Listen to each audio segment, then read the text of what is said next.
कमी आहे, कारण ते पहिल्यांदाच भारतात आलेत आणि पहिल्यांदाच आपल्या भूमीवर आलेत। त्यांची इच्छा अशी आहे की तुम्ही सगळ्यांनी ही प्रार्थना करावी की इथनं जी प्रार्थना आहे ती तिथे प्रकट होईल आणि ते पुढचे प्रेसिडेंट म्हणून साऊथ कोरियाचे परत इथे येतील।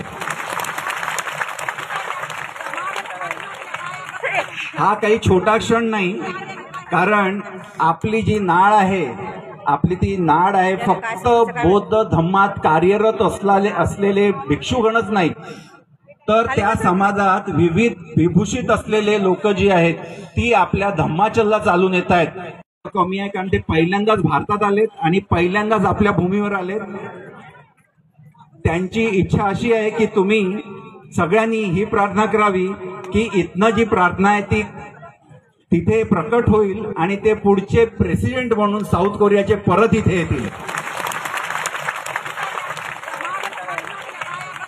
हा काही छोटा क्षण नाही, कारण आपली जी नाळ आहे, आपली ती नाड आहे फक्त बौद्ध धम्मात कार्यरत असलेले भिक्षुगणच नाही, तर त्या समाजात विविध विभूषित असलेले लोक जी आहेत ती आपल्या धम्माचलला चालून येत आहेत। साऊथ कोरियाच्या एका प्रॉव्हिन्सचे गव्हर्नर आपल्या समोर आहेत। त्यांचं नाव आहे मिस्टर डू कॉंग आणि त्यांचा परिचय थोडक्यात मी तुम्हाला करून देतो। ते पूर्ण सूट परिधान करून बसलेले आहेत। आता यांचा जे वय आहे ते 64 वर्षाची आहेत, पण त्याच्या सोबतच त्यांची जी भरारी आहे ती फार मोठी आहे।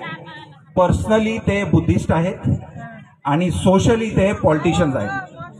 त्यामुळे ह्या दोन्ही भूमिकेतनं त्यांनी मागच्या 30-40 वर्षामध्ये साऊथ कोरियन समाजावर एक खास असं प्रभाव टाकलाय।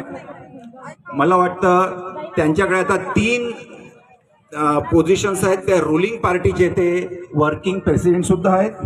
त्यानंतर